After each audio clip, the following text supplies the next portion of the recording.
Talata ng Juan. Juan chapter 11 po mga kaibigan. Ito ay istorya ni Lazarus, isang tao nga na may sakit, si Lazaro na taga Bitanya, nanayon ni Maria at ni Martha na kaniyang kapatid. At ito yaong si Martha na nagpahid sa Panginoon og ungwento sa Tagalog, at kinuskos ang kaniyang mga paa ng kaniyang mga buhok, at ang kaniyang kapatid na si Lazaro ay may sakit. Nagpasugo nga sa kaniya ang mga kapatid na babae na nagsasabi, "Panginoon, narito siya na iyong iniibig ay may sakit." Ngunit pagkarinig ni Jesus nito ay sinabi niya, "Ang sakit na ito ay hindi sa ikamamatay, kundi sa ikaluluwalhati ng Diyos, upang ang anak ng Diyos ay luwalhatiin sa pamamagitan niyaon." Iniibig nga ni Jesus si Marta at ang kaniyang kapatid na babae at si Lazaro. Nang mabalitaan nga niya na siya ay may sakit, siya'y tumahang 2 araw ng panahong yaon sa dating kinaroroonan niya. Sa kapagkatapos nito ay sinabi niya sa mga alagad, "Tayo nang muli sa Judea." Sinabi sa kanya ng mga alagad, "Rabbi, ngayoy pinagsisipang batuhin ka ng mga Hudyo at muli kang paparoon doon?" Sumagot si Jesus, "Hindi baga ang araw ay may 12 oras? Kung ang isang tao lumalakad samantalang araw, ay hindi siya natitisod, sapagkat nakikita niya ang ilaw ng sanglibutang ito. Ngunit ang isang taong lumalakad samantalang gabi ay natitisod siya, sapagkat walang ilaw sa kaniya." Ang mga bagay na ito ay sinasalita niya, at pagkatapos nito ay sinabi niya sa kanila, "Si Lazaro na ating kaibigan ay natutulog, ngunit ako'y paparoon upang gisingin ko siya sa pagkakatulog." Sinabi nga ng mga alagad sa kanya, "Panginoon, kung siya'y natutulog at siya'y gagaling." Sinasalita nga ni Jesus ang tungkol sa kaniyang pagkamatay. Datapwat sinapantaha nila na ang sinasalita ay ang karaniwang pagtulog. Nang magkagayon nga ay sinabi sa kanila ni Jesus ng malinaw, si Lazaro ay patay. At ikinagagalak ko dahil sa inyo rin ako'y wala roon, upang kayo'y magsipaniwala, gayon may tayo na sa kaniya. Si Thomas nga na tinatawag na Didimo ay nagsabi sa mga kapwa niya alagad, "Tayo'y magsiparoon din naman, upang tayo'y mangamatay na kasama niya." Kaya nang dumating si Jesus, ay nadatnan niyang 4 na araw na siya'y nalilibing. Ang Bitanya nga'y malapit sa Jerusalem, na may layong 15 estadyo. At marami sa mga Hudyo ang nangaparoon na kay Marta at kay Maria, upang sila aliwin tulad sa kanilang kapatid. Si Marta nga na nang marinig niyang si Jesus ay dumarating, ay yumaon at sumasalubong sa kanya. Ngunit si Maria ay nanatiling nakaupo sa bahay. Sinabi nga ni Marta kay Jesus, "Panginoon, kung ikaw sana'y narito, disin ang kapatid ko ay hindi namatay."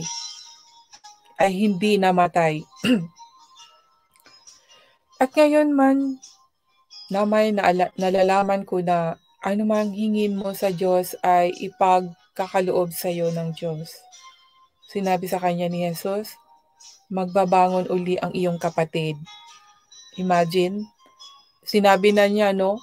Dineclare niya na namatay, tapos ngayon sinabi niya na babangon uli ang iyong kapatid. Si Martha ay nagsabi sa kanya, nalaman ko na siya'y magbangon uli sa pagkabuhay na mag-uli sa huling araw. Sinabi sa kanya ni Jesus, ako ang pagkabuhay na mag-uli at ang kabuhayan ang sumasampalataya sa akin. Bagamat siya'y mamatay, gayon may mabubuhay siya. At ang sinumang nabubuhay ay sumasampalataya sa akin ay hindi mamamatay magpakailanman. Sinasampalatayanan mo baga ito? Sinabi niya sa kanya, oo, Panginoon. Sumasampalataya ako na ikaw ang Kristo, ang anak ng Diyos, na sa makatuwid bagay ang naparirito sa sanglibutan. At nang masabi na niya ito ay yumaon siya at tinawag ng lihim si Maria na kapatid niya na sinasabi, ang guro ay narito at tinawag ka. At siya nang marinig niya ito ay nagtindig na madali at pumaroon sa kanya. Hindi pa nga dumarating si Jesus na sa nayon, kundi naroon pa sa dakong kinasalubungan sa kanya ni Maria. Ang mga Hudyo nga na kanyang makasama sa bahay at nangagsisialiw sa kanya, pagkakita nilang si Maria ay siyang nagtindig na madali at lumabas, ay nagsisunod sa kanya na inakalang paparoon siya sa libingan upang dooy tumangis.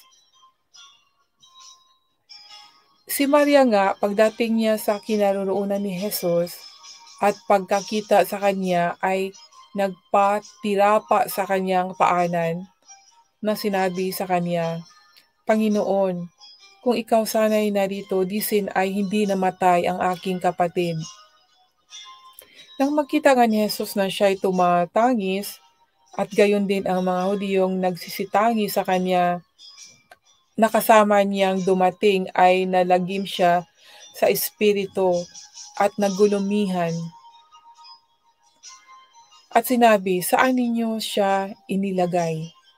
Sinabi nila sa kanya, Panginoon, halika at tingnan mo. Tumangis si Jesus. In English ay weep. Jesus weep. Yung tumulo yung luha, no? Napaiyak. Sa tumulo yung luha ni Jesus, no? Nung nakita niya na ayun nga, umiyak si Maria at yung mga kasamahan niya, no? So si Jesus din ay umiyak. Jesus weep. Ito yung pinaka-maiksi na verse. Jesus weep, mga kaibigan. Tumatangis. Muiyak din si Jesus, no? Kasi syempre, no, tao siya dito eh. As a person talagang iiyak din, nagugutom, naantok. Ganon din ang naranasan ni Jesus, no, bilang tao. At tumangis din siya. Sinabi nga ng mga Hudyo, tingnan ninyo kung gaano ang pag-ibig niya sa kanya. So ganon po, mga kaibigan. Dahil mahal ni Jesus yung si Lazaro at yung mga kapatid niya, kaya napaiyak din siya sa nangyari nga kay Lazaro. No? Tatapat ang ilan sa kanila ay nagsipagsabi, hindi baga magagawa ng taong ito na nagpadilat ng mga mata ng bulag at ang taong ito naman ay huwag mamatay? Si Jesus nga sa muling pagkalagim sa kanyang sarili ay naparoon sa libingan. Yaon nga isang yungib at mayroong isang batong nakatakip sa babaw noon. Sinabi ni Jesus, alisin ninyo ang bato. Si Marta na kapatid niyaong namatay ay nagsabi sa kanya, Panginoon, sa ngayon ay nabubulok na ang bangkay sapagkat may 4 na araw na siyang namamatay. Sinabi sa kanya ni Jesus, di baga sinabi ko sa iyo na kung ikaw ay sasampalataya, ay makikita mo ang kaluwalhatian ng Diyos. Tingnan mo, mga kaibigan, ano? So sabi nila wala pang nakaano sa kaluwalhatian ng Diyos. Ngunit ang key pala doon, ang susi pala doon para makamit natin o makita natin ang kaluwalhatian ng Diyos ay faith lang talaga mga kaibigan. Sasampalataya tayo. Kaya inalis nila ang bato at itiningin ni Jesus sa itaas ang kanyang mga mata at sinabi, Ama, nagpapasalamat ako sa iyo na ako'y iyong dininig. Imagine, this is very positive na dineclare ni Jesus Christ. Actually, hindi pa nakita na si Lazaro ay lumabas o nasa loob pa siya sa libingan, ngunit dineclare na ni Jesus na na nagpapasalamat ako sa iyo. Nagpapasalamat na siya sa Ama na ako'y iyong dininig, no? Na dininig ang kanyang dalangin. So kailangan talaga natin magdalangin or magdasal, no? In positive ways, mga kaibigan. Kasi pag mag-pray tayo na may doubt, yun nga ang hadlang. And then sinabi dito na at nalaman, kaya't inalis nila ang bato at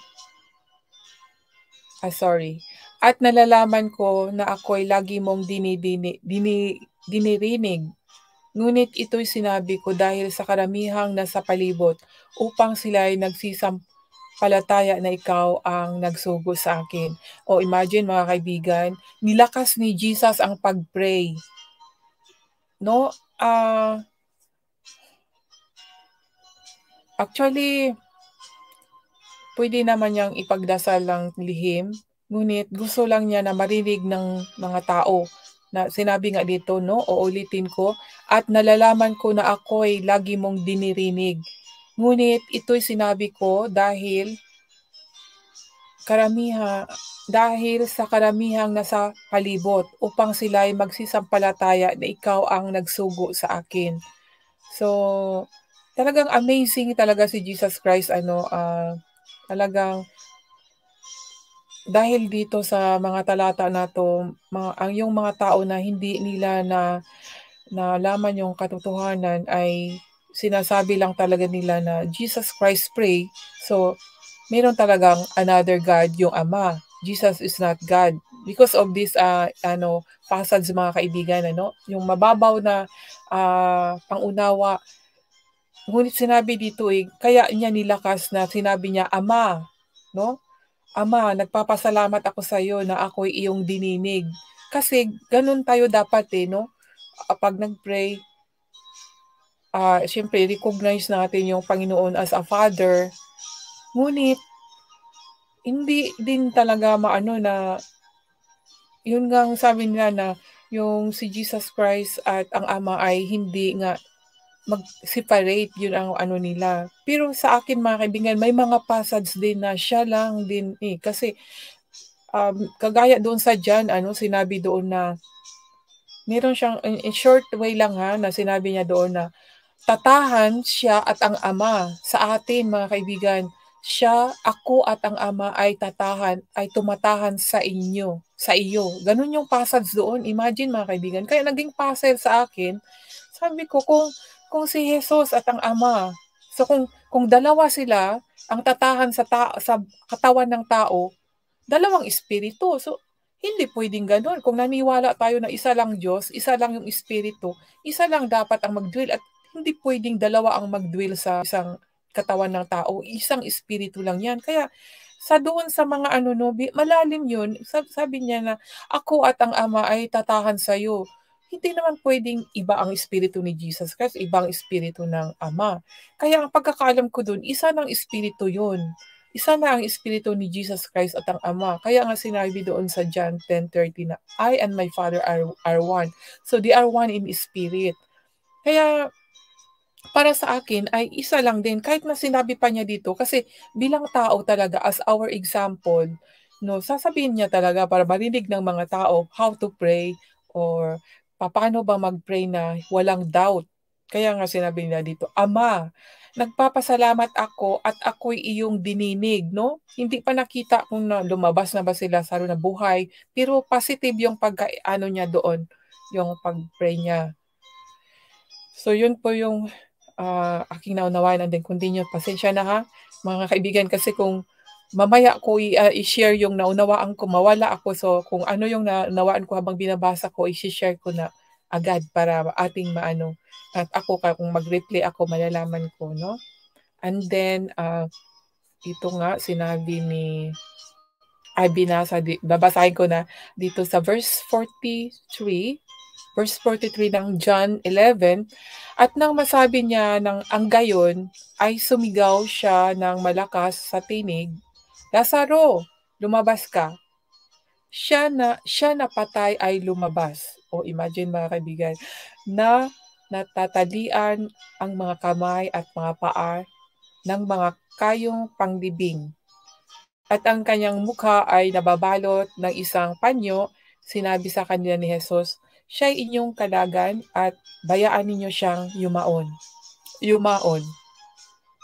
Marami nga sa mga Hudyo ang nagsiparoon kay Marta at nangakakita ng ginawa niya at nagsisampalataya sa kanya. Yan mga kaibigan, ang miracle story of Lazarus na because of that maraming nanampalataya sa Panginoon. Datapwat ang ilan sa kanila ay nagsiparoon sa mga Pariseo at sinaysay sa kanila ang mga bagay na ginawa ni Jesus. Ang mga pangulong saserdote nga at ang mga Pariseo ay nangagpulong at nagsipagsabi, ano ang ginagawa natin? Sapagkat ang taong ito ay gumagawa ng maraming tanda. Ito mga kaibigan, take note po ha, sinabi dito. In English, basahin ko mga kaibigan. Then gather the chief priest, mga pari ito mga kaibigan, saserdote, pare, no? Ano ang sinabi dito? Basahin ko ulit. Ang mga pangulong saserdote, ang mga pari, mga pari, saserdote nga at ang mga pariseo ay nagpulong at nagsipagsabi, ano ang ginagawa natin? Sapagkat ang taong ito'y gumagawa ng maraming tanda. Mga kaibigan, naintindihan niyo po ito? Sila yung mga mga kaibigan, against sa ginawa ni Jesus Christ. Kaya gusto nilang ipapatay si Jesus Christ. Kaya nga, dito natin malalaman kung sino ang nagpapatay kay Jesus Christ. Ito sila mga kaibigan, itong mga saserdote, pariseo, at ito, chief priest, Pharisees, council, at ano pa yung isa, meron pang isa eh. Yan sila mga kaibigan, So, nung unang panahon, alam natin kung sino, ngayon, alam natin kung basahin natin ito, malalaman natin kung sino ang nagpapapatay kay Jesus Christ. So, meron itong kaugnayan sa simbahan ng Catholic kasi wala namang ibang priest, 'di ba? Ang pinakamataas na priest, 'di ba, yung Pope. Yun mga kaibigan ang dito. Ngayon, hindi na natin kasi kasi ang istorya noong unang panahon ay hindi natin alam. Ngunit nasa Biblia. Kaya nga marami noong unang panahon, ang Catholic Church ayaw nila na ang mga tao magbasa ng Biblia. At kahit naman sa atin, no, bilang ako nung naging Catholic ako, ang magbasa lang talaga ng Bible, ang pari lang no? At ang ano pa noon ay halos pabalik-balik yung binabasa ba, yearly, araw-araw. Yung mga ibang mga nakatagong word ay hindi na natin naririnig, hindi natin nababasa. At sinabi dito sa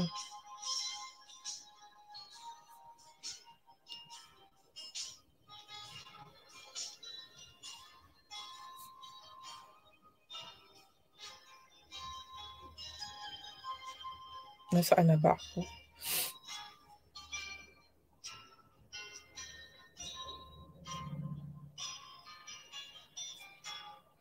Sabi sa 48, at kung siya ay ating pabayaang gayon, ang lahat ng mga tao ay magsisampalataya sa kanya at magsisiparito ang mga Romano at pagkukunin ang ating kinaroroonan ay gayon din naman ang ating bansa. Yan mga kaibigan. Kaya gusto nilang mawala si Jesus Christ dahil natakot sila Natakot sila na yung kanilang trono, ang kanilang lugar ay mapapalitan ng ibang ano 'no, siyempre 'pag mag-alsa ang taong bayan ay mapapalitan talaga kaya gusto nilang mawala si Jesus Christ. And then sa 49 sinabi, ngunit ang isa sa kanila na si Caiphas, na dakilang saserdote ng taong yaon ay nagsabi sa kanila, "Kayo'y walang nalalamang anuman. Ni inyong niwawari na sa inyo'y nararapat na ang isang tao ay mamamatay dahil sa bayan at hindi ang buong bansa ay mapahamak." So alam ni Caiphas na yung mangyayari kay Jesus Christ.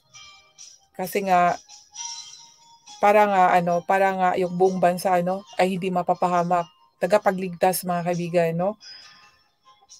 Para magkaroon ng tagapagligtas kailangan talaga si Jesus Christ ay mamamatay dahil sa ating mga kasalanan. Ito nga'y sinabi niya na hindi sa kanyang sarili, kundi palibhasay ay dakilang saserdote ng taong yaon ay hinulaan niya na si Jesus ay dapat mamatay dahil sa bansa. So, dahil si Caiphas ay dakilang saserdote na ano niya ba, na nahulaan niya na si Jesus ay dapat mamatay. At hindi dahil sa bansa lamang, kundi upang matipon din naman niya sa isa ang mga anak ng Diyos na nagsisipangalat. So, noon pa pala mga kaibigan ay marami nang kumakalat yung mga anak ng Diyos yung mga anak ng Diyos ay baga na naligaw, yung mga naligaw mga kaibigan. So, sinabi dito na kailangan na mamatay si Jesus Christ para hindi lang sa isang bansa kundi doon din sa mga anak ng Diyos na nagsisipangalat, no? Kaya't mula ng araw na yaon ay pinagsanggunian na nilang ipapatay siya.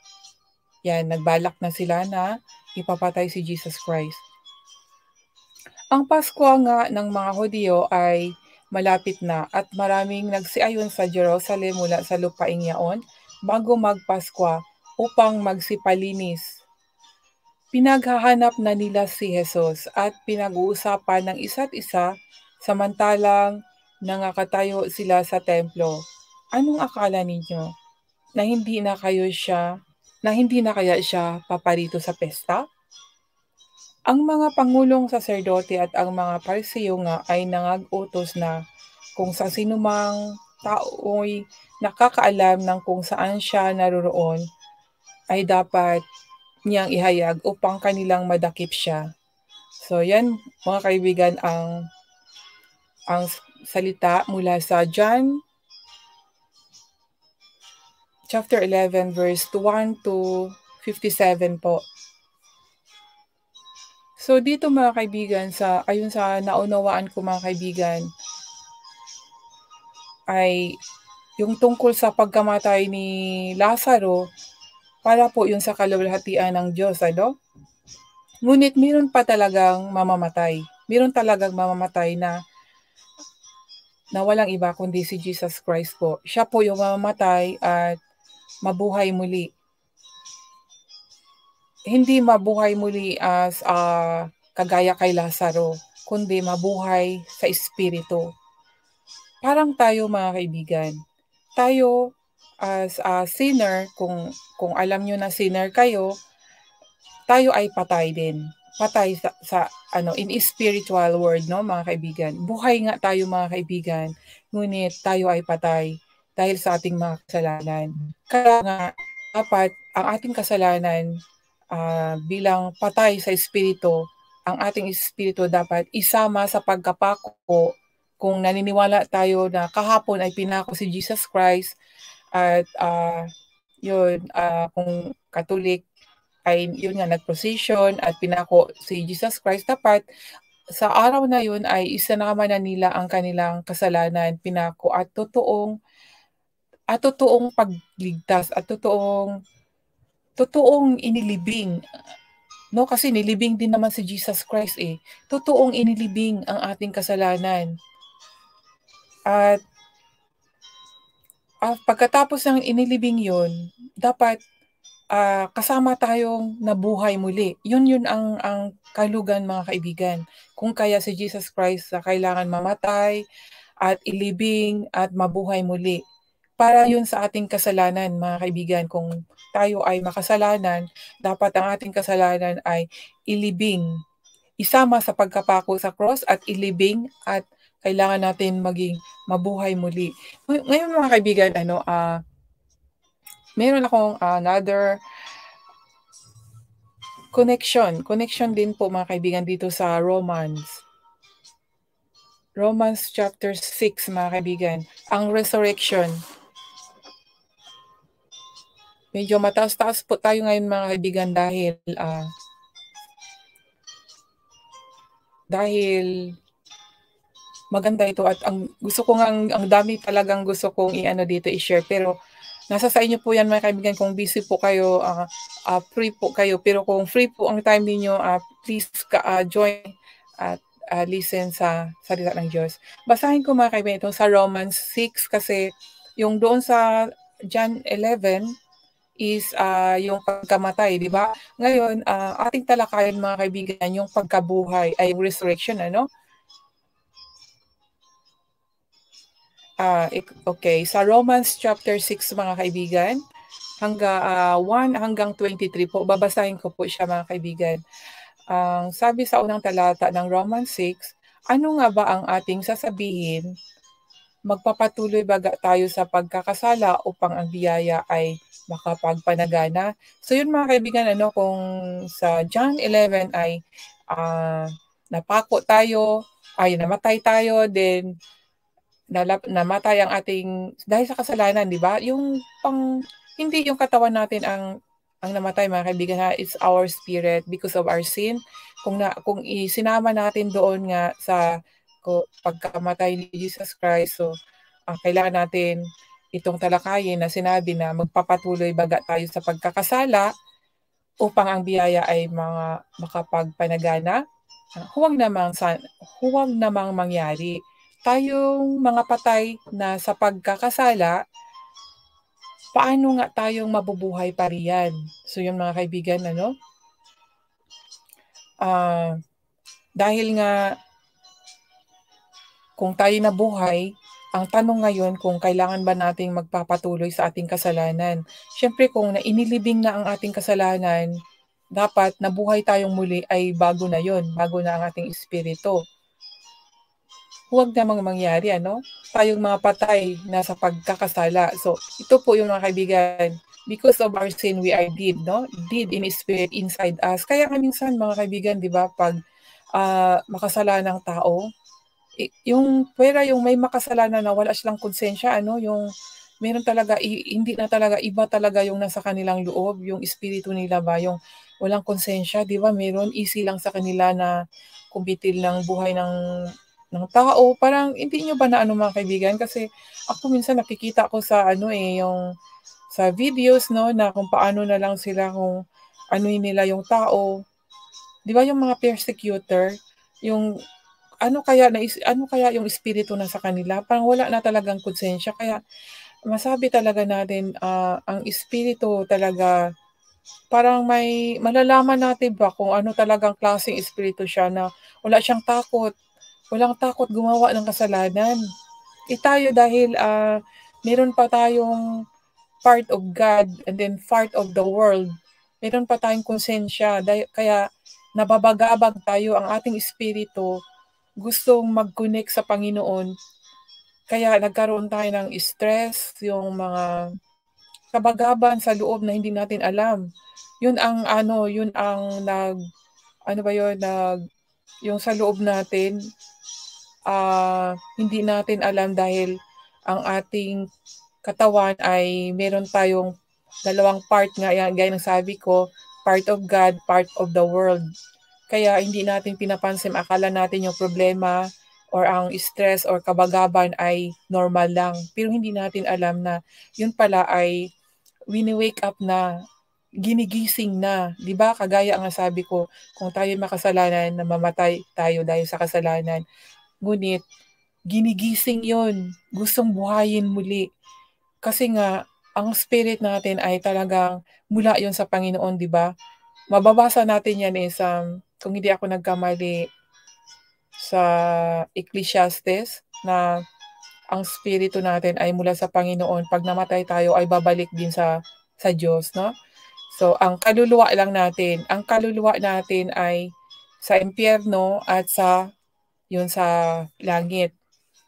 Ang espiritu natin, dahil part of God talaga yan siya, ay hindi pa siya talagang totally na, yun nga, kay Satanas, no? Kasi Satanas naman talaga yung hindi natatakot gumawa ng kasalanan, ay binabagabag tayo, ginigising.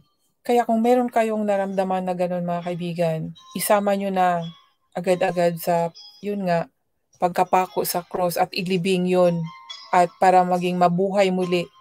Yun na yun ang magiging spiritual awakening. In other words, no, ang ating espiritu ay mabuhay muli, magkaroon tayo ng new life, new spirit. Yun po, totoo po yan talaga mga kaibigan, maranasan natin yan. At magkaroon tayo ng, ano ba yon, yung gladness and joy about sa Panginoon. Dahil, okay, sorry pala, babasahin ko muli para malalaman natin, dito sa verse 3, o hindi baga ninyo nalalaman na tayong lahat na mga nabautismuhan kay Kristo Jesus ay nangabautismuhan sa kanyang kamatayan. Yun mga kaibigan, at tayo ngang nangalibing nakalakip niya sa pamagitan ng bautismos ng kamatayan, na kung paanong si Kristo ay nabuhay na mag-uli sa mga patay sa pamamagitan ng kaluwalhatian ng Ama, ay gayon din naman tayo'y magkalalakad sa panibagong buhay. So yung mga kaibigan na mababasa natin na about baptism into death mga kaibigan. So kailangan talaga natin ilibing muli. Kailangan natin ilibing muli dahil sa ating mga kasalanan na isabay natin kay Jesus Christ. Tayo ngay nangalibing nakalakip niya sa pamagitan ng bautismo ng kamatayan. Ang tawag pala doon mga kaibigan is bautismo ng kamatayan.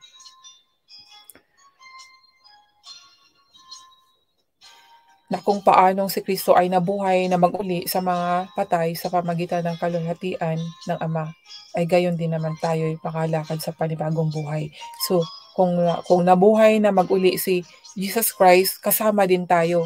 Dahil nakasabi dito na gayon din naman tayo'y makalalakad sa panibagong buhay. So magkaroon tayo ng panibagong buhay mga kaibigan, na sana mga kaibigan ay inyong naunawaan kahit binasa ko lang mga kaibigan, dahil importante po ito mga kaibigan. At sa verse 5, sapagkat kung tayo nga ay naging kalakip niya dahil sa kawangisan ng kanyang kamatayan, ay magkakagayon din naman tayo dahil sa kawangisan ng kanyang pagkabuhay na mag-uli. So, kung yun nga, kung nasama nga tayo sa pagkamatay niya, no, ay ganun din, masama tayo sa pagkabuhay mga kaibigan. Na nalalaman natin na ang ating datihang pagkatao ay kalakip niyang napako sa cross, mga kaibigan. O sinabi dito na nalalaman natin na ang ating datihang pagkatao ay kalakip niyang napako sa cross. So yun mga kaibigan, yung tayo ay makasalanang tao, nung siya ay pinako sa cross, yan po, kalakip na niya napako sa cross mga kaibigan, upang ang katawang salarin ay mag-iba, at nang sa gayoy, huwag na tayong maalipin pa sa kasalanan.